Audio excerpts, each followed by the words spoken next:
Coucou tout le monde et bienvenue sur ma chaîne. Alors aujourd'hui c'est une vidéo dans la catégorie technique où je vous propose de vous montrer comment se servir du plastique dingue.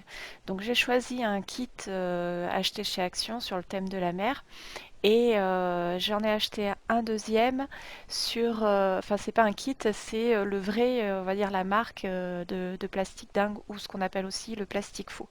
Donc le principe en fait de ces éléments c'est de pouvoir colorier. Donc là je vais utiliser trois techniques différentes, une avec les crayons de couleur, une avec les feutres à alcool et une autre avec les feutres aquarellables pour vous montrer un peu la différence et ce que ça donne. Et le principe en fait de ce papier, c'est que ça rétrécit environ 7 fois sa taille d'origine. Donc c'est très intéressant pour faire des embellissements. Donc moi c'est ce que je vais utiliser pour intégrer sur des pages par exemple de mini-albums ou de pages ou de carterie, etc. Mais on peut exactement l'utiliser, d'ailleurs c'est l'utilisation première de ce kit, d'en faire des porte-clés et donc c'est une activité qui est consacrée, enfin qui est accessible aux enfants.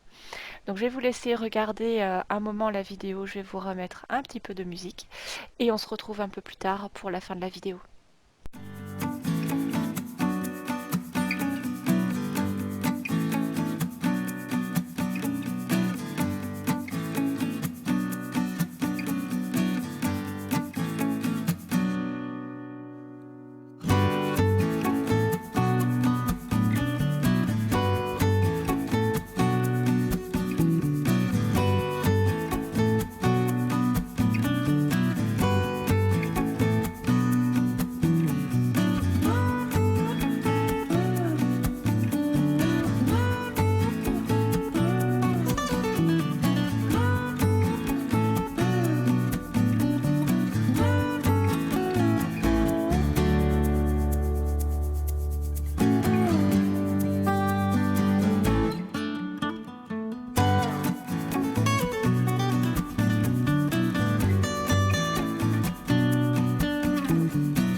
Alors concernant mon avis sur ce kit, les dessins sont très jolis.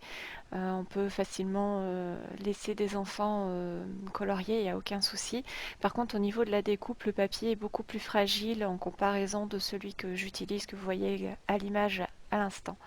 N'hésitez pas à mettre sur pause au niveau des instructions si vous voulez voir un peu plus en détail les explications.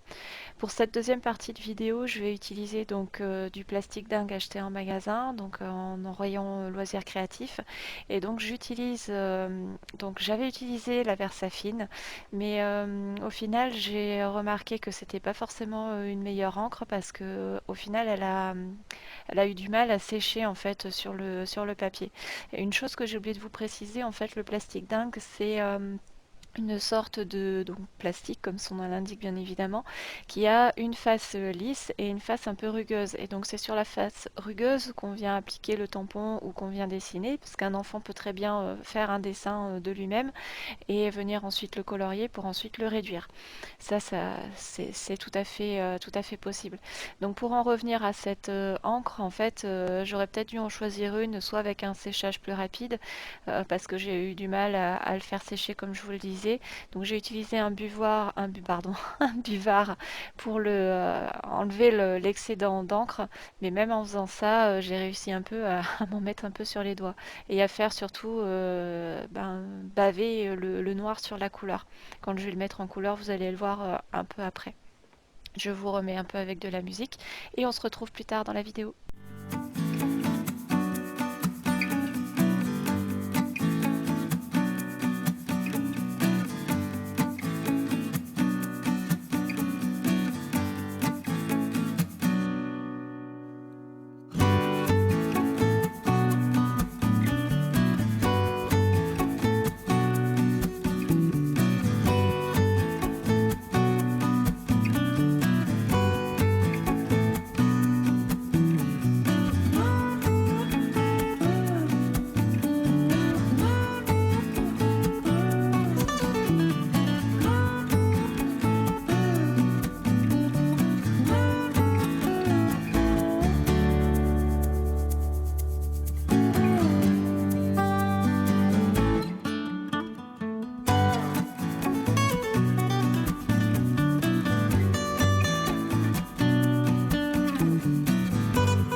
Donc si vous voulez faire un porte-clés, n'oubliez pas surtout de perforer avant, puisque une fois que la cuisson sera terminée, ça sera impossible de venir le perforer ensuite.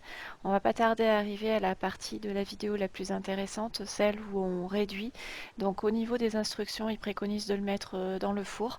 Donc je sais plus exactement, il faudrait regarder sur les instructions que je vous ai mis affichées sur la vidéo. Moi, je l'utilise avec le headgun que vous allez voir tout à l'heure pour pouvoir le réduire. Donc, vous verrez comment je fais. Euh, Pourquoi le perforer avant? Parce qu'en fait, quand il va réduire en taille, mais il va grossir en épaisseur. C'est pour ça que ça va devenir impossible ensuite à couper en fait.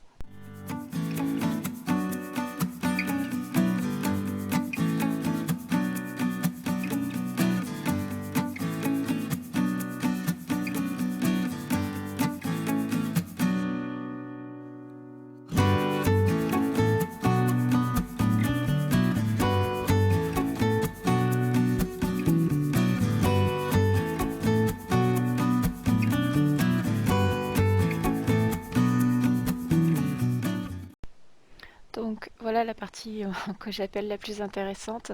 Donc là j'utilise donc l'embosseur électrique ou headgun et donc je chauffe mon motif jusqu'à, donc c'est normal, hein, il se recroqueville comme ça dans le four, ça fait exactement la même chose.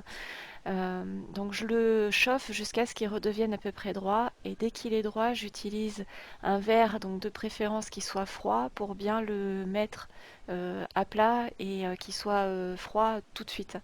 Donc bien entendu, si vous utilisez cette technique avec des enfants, ben, ne les laissez pas faire tout seul, hein, bien entendu. Je n'ai pas besoin de vous rappeler les risques liés à la chaleur. Et donc je fais ça sur tous mes embellissements.